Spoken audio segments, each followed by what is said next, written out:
everyone, this is the Group 3 and we're gonna talk about the retention limit of landowner and land acquisition and compensation. So the first topic is the retention limit. Retention limit is the size of the land an individual owner will be allowed to keep or retain, whether he or she is a cultivator or not. So two laws that mention the retention limit, which is the Section 6 of RA 6657 and PD 27.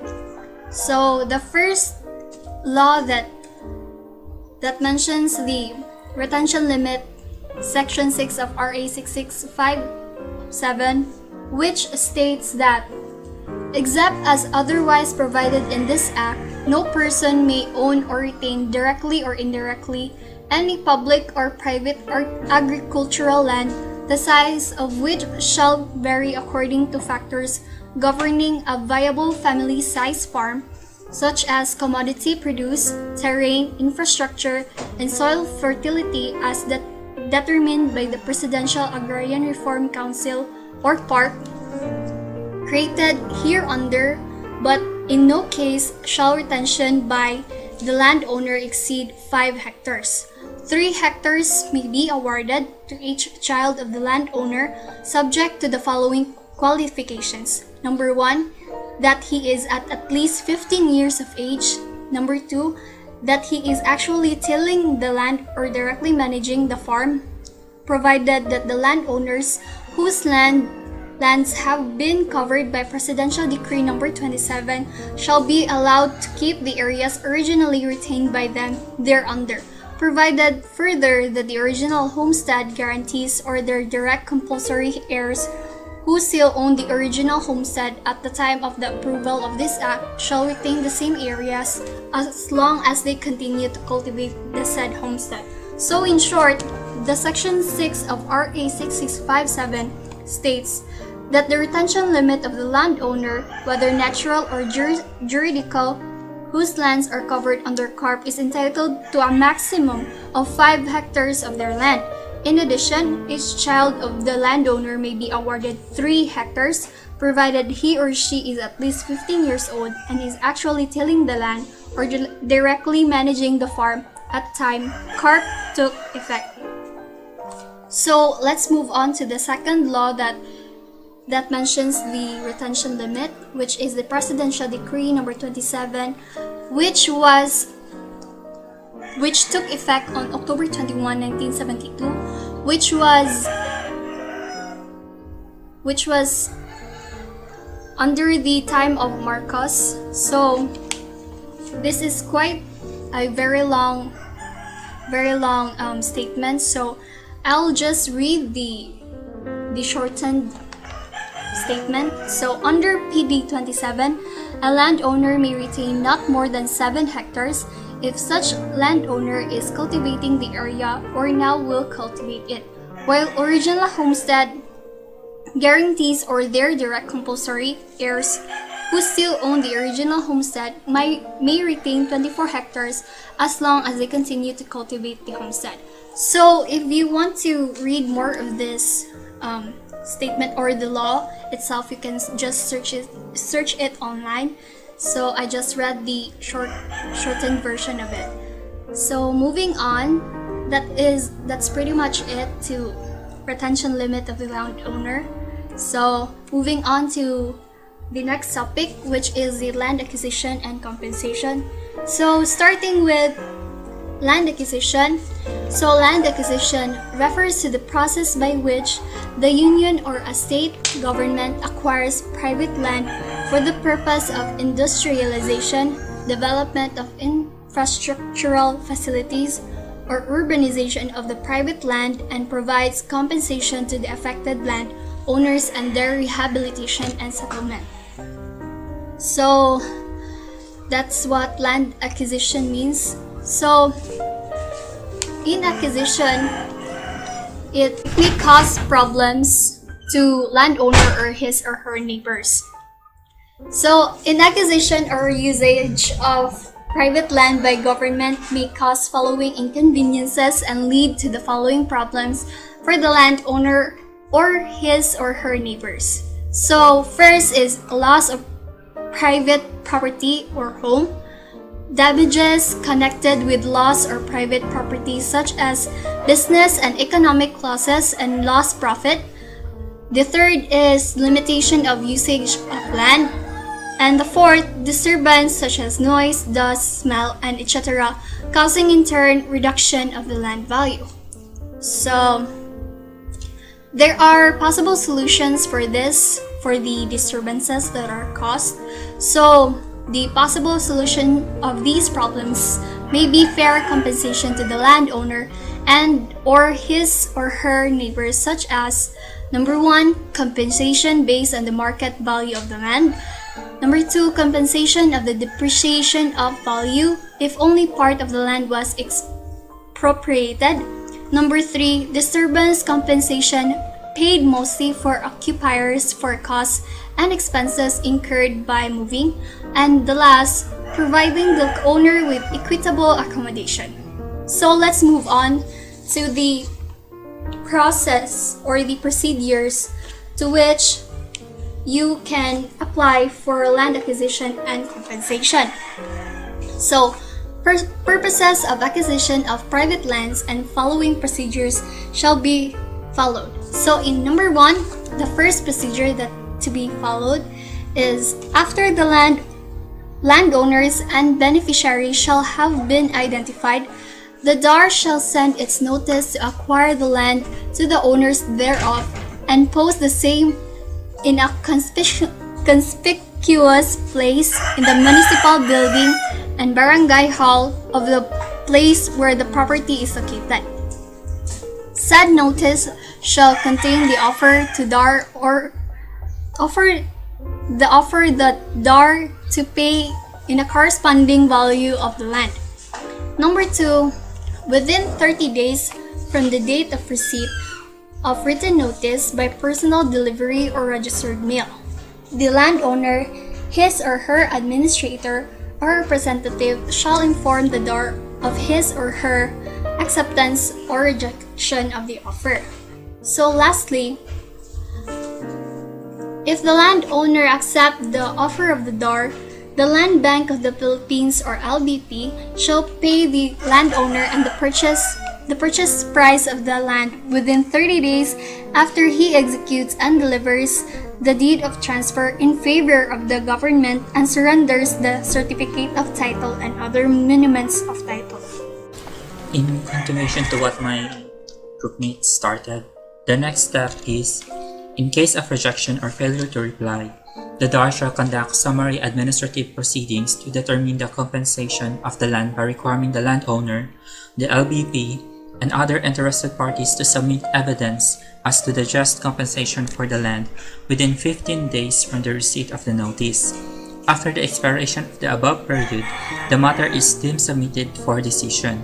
The DAR shall decide the case within 30 days after it is submitted for decision. Next, upon receipt by the landowner of the corresponding payment, or in case of rejection or no response from the landowner, upon the deposit with an accessible bank designated by the DAR of the compensation in cash or LPP bonds in accordance with this Act, the DAR shall take immediate possession of the land and shall request the proper Register of Deeds to issue a Transfer Certificate of Title or TCT in the name of the Republic of the Philippines. The DAR shall thereafter proceed with the redistribution of the land to the qualified beneficiary. And lastly, any party who disagrees with the decision may bring the matter to the proper court of proper jurisdiction for final determination of just compensation. So, the government has the authority to seize private property for public use and requires just compensation for the seized property. This power is called the eminent domain. So, it is actually written in the Constitution. So, the landowner does not have the opportunity to say no, though he can challenge whether the compensation offered by the government is a fair amount. So, what is just compensation? Just compensation is defined as the full and fair equivalent of the property taken away from its owner by the expropriator. The word just is used to intensify the meaning of the word compensation to convey the idea that the equivalent to be rendered for the property to be taken shall be real, substantial, full, and ample. So, as mandated by the law, just compensation shall be determined based on the following factors. First is the cost acquisition of the land. Second, current value of live properties. Third, the nature of the land. Fourth, actual use and income. Fifth, sworn valuation by the owner. Sixth, the tax declaration. Seventh, the official assessment made by the government assessors. 8. Social and economic benefits contributed by the farmers and the farm workers and by the government to the property. And lastly, the non-payment of taxes or loans secured from any government financing institution on the said land.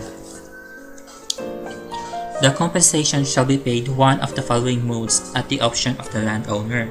First is the cash payment.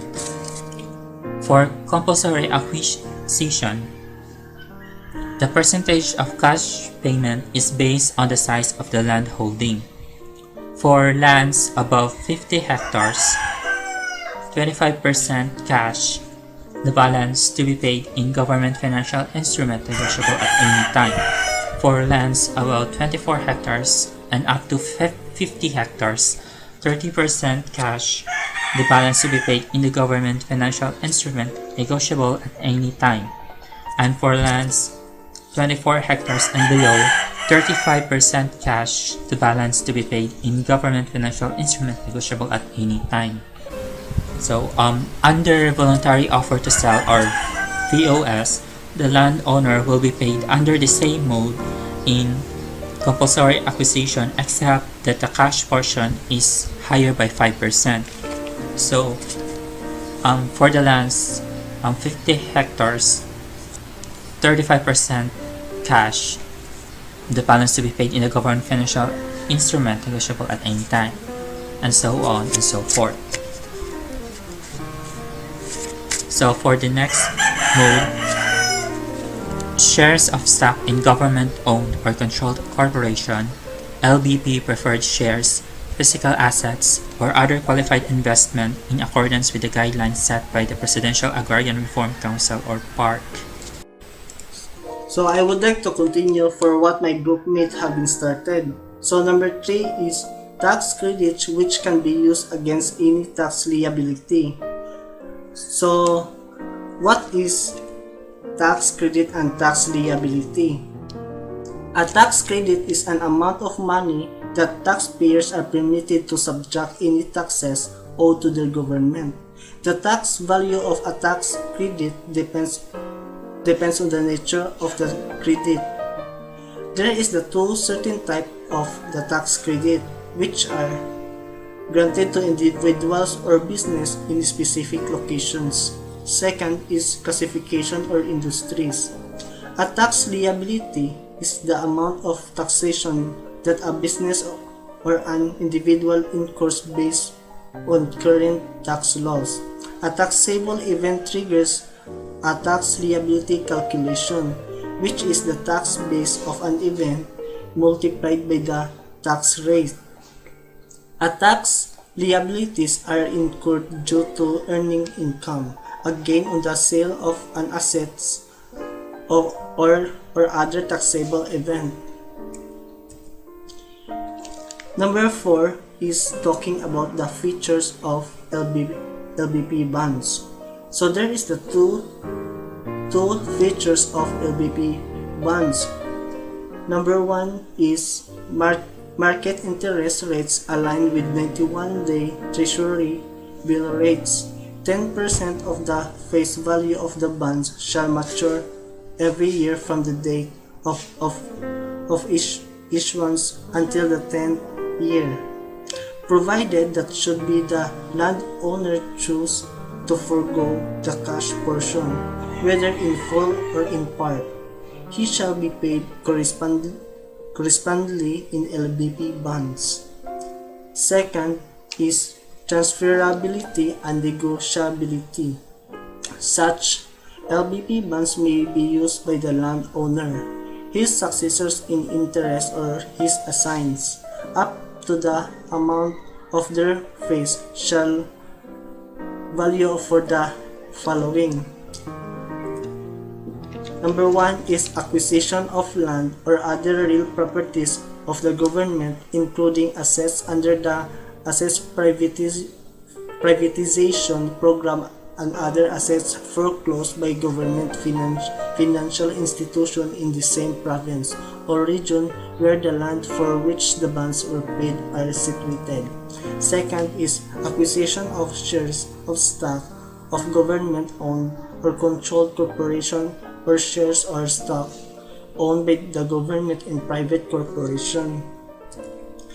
Third is substitution for surety or bill bonds for the provisional release of accused person or for performance bonds. Fourth is security for loans with any government financial institution, provided the proceeds of the loans shall be invested in the economic enterprise, preferably in a small and medium-scale industry in the same province or region as the land for which the bonds are paid. Fifth is payment for various taxes and fees for the government, provided that the use of the bonds for these purposes which will be limited to a certain percentage of the outstanding balance of the financial instrument, provided further the PARC shall be determined the percentage mentioned above. The sixth is payment for tuition fees of the immediate family of the original bondholder in government university, colleges, trade schools, and other institutions. The seventh is payment for fees of the immediate family of the original bondholder in government hospital. 8 is such other uses as the PARC may from time to time allow.